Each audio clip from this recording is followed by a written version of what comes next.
O campo arqueológico de Mértola começa mais ou menos a finais do ano de 1978 e surge de uma iniciativa do primeiro presidente da Câmara eleito em Mértola, já na democracia, que convidou aos seus professores na universidade para vir a Mértola. Os seus professores, que era Cláudio Torres, Borges Coelho e José Luís de Matos. E vieram cá e iniciaram um projeto que desde o início teve duas componentes muito importantes. Uma era científica, era um projeto científico nascido de académicos, mas que sempre teve como foco uma vertente política, que era trazer para o interior, trazer para uma velha e pequena aldeia, cultura, desenvolvimento e através precisamente disso, da investigação, da ciência e da cultura. E essa foi uma marca que sempre presidiu o trabalho que teve o campo arqueológico de Mértola. Por isso é um projeto que é de arqueologia, mas não é só de arqueologia, é tudo o que é a cultura de uma localidade para valorizar o que tem através da museografia e devolvê-la primeiro à comunidade. Se depois logo isso também vai proporcionar desenvolvimento através de um turismo cultural, melhor ainda. Mas o primeiro é que seja para a comunidade, para as pessoas de Mértola.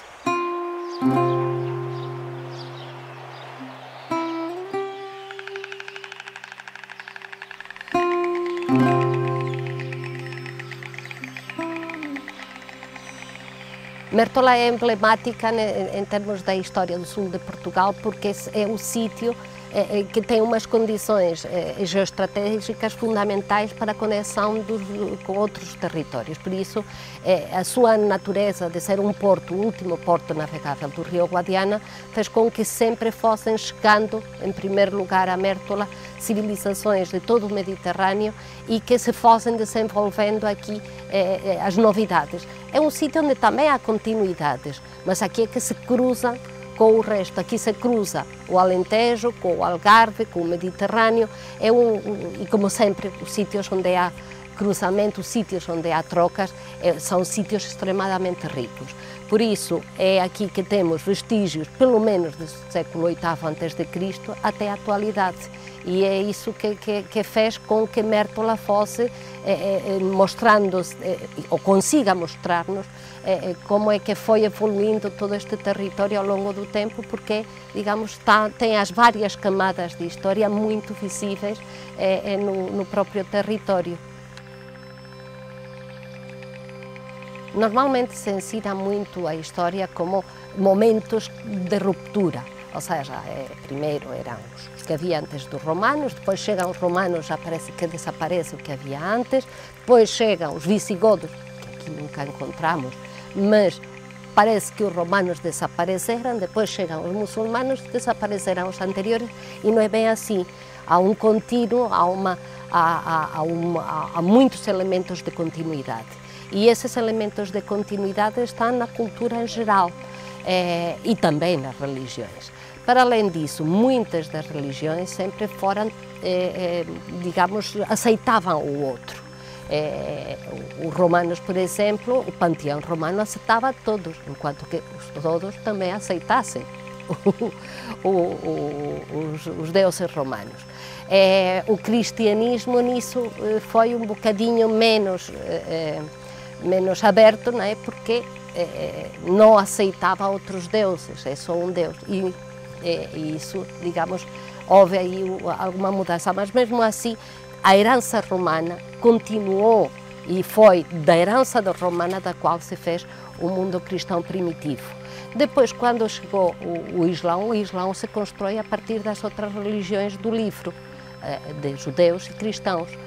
Portanto, a Bíblia está na base também do Alcorão. Por isso também havia uma tolerância, ou se aceitavam as outras religiões do livro. E isso foi algo que se manteve também como uma dinâmica durante muitos séculos. Não era proibida, não era obrigada as pessoas a converter-se ao Islão.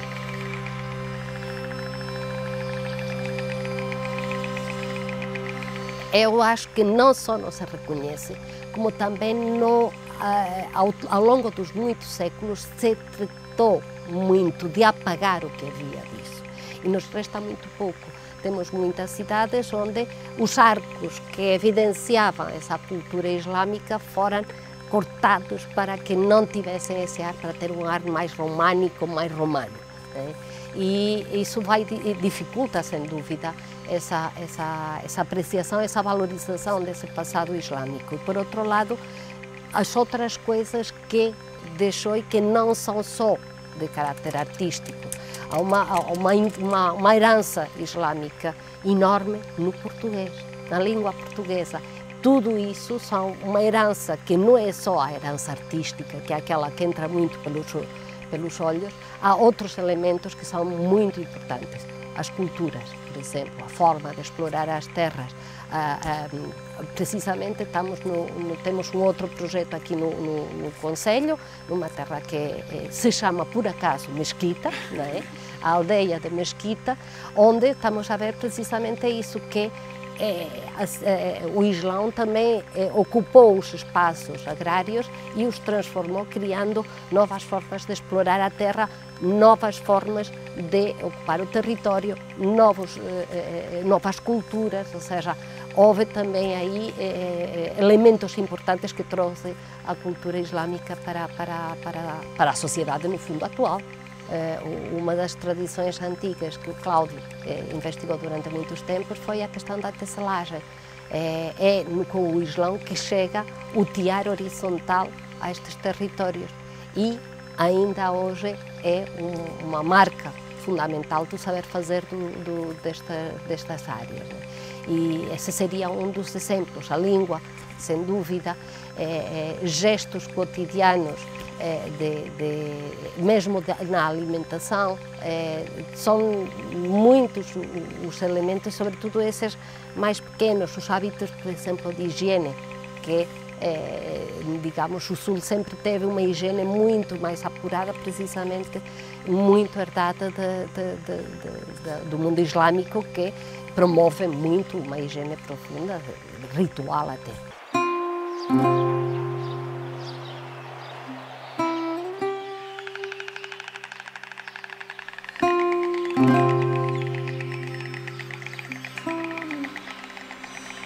Hoje, praticamente, toda a gente aceita que não houve uma reconquista. Dizer reconquista implicava que era a mesma entidade política que tinha conquistado aquilo que já foi seu. Mas, de facto, o Estado visigodo desapareceu com a conquista muçulmana.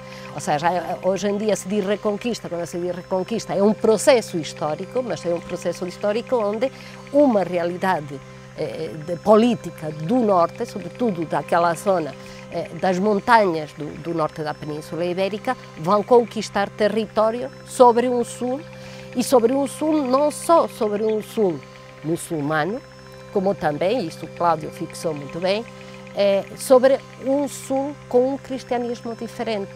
Acho que há um momento, digamos, onde isso é muito evidente, que é quando se conquista a cidade de Lisboa e os cruzados matam o bispo cristão. Ou seja, era cristão também, era uma cruzada, então por que mataram o bispo cristão? Porque é um cristianismo diferente, não tem nada a ver com esse cristianismo que existia desde o início do cristianismo no Sul. Ou seja, se fala de aqui podemos utilizar vários termos. Há quem fala da conquista cristã, há quem fala da conquista feudal. Ou seja, é sobretudo uma sociedade diferente, muito diferente daquela que havia no Sul, que tinha essas características feudais frente a um Sul mais estatalizado, com estruturas, digamos, de poder muito ligadas ao Estado.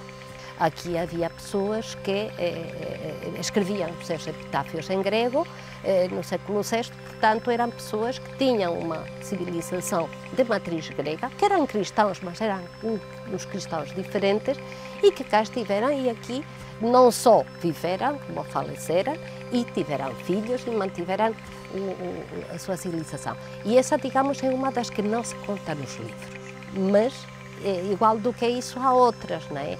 E sobretudo há essa ideia de que, digamos, esse apagar das continuidades, ou seja, tínhamos pessoas que ao mesmo tempo estavam no mesmo espaço a falar em várias línguas diferentes, a entender-se sem dúvida, provavelmente todos em latim, mas que não deixavam para isso de guardar a sua especificidade, as suas marcas, e isso também havia esses contágios, essas transferências, não era só, digamos, um ao lado de outro, porque se precisavam uns dos outros, é sempre essa a questão, ou seja,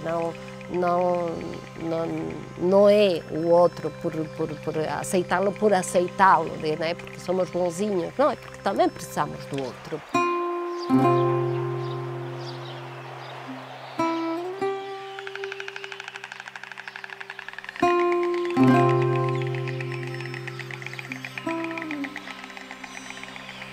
Eu acho que a capital europeia da cultura está a ter um grande, mais do que sucesso, ou seja, está a agir muito bem no sentido de prolongar-se pelo território. Ou seja, não ficar fechada em Évora. Évora é lindíssima e maravilhosa, mas o Alentejo também. E acho que pode ser um momento de partilha e de intercâmbios muito importantes. Nesse sentido, há várias hipóteses que estamos começando a trabalhar também desde a universidade e mesmo aqui desde o campo arqueológico de Mértola, de fazer intercâmbios com outras regiões, com outras universidades, com outros centros de investigação, aproveitando essa oportunidade para criar as trocas que é aquilo que nos dá riqueza e que dá riqueza também ao que vem, ou seja, o importante do turista não é só que nos deixe dinheiro, sino que também nos deixa outras coisas, nos deixa também saberes, nos deixa boas lembranças, nos deixa também conhecimento. Isso é que, digamos, algo que nos vai deixar, sem dúvida, a capital europeia da cultura em Évora.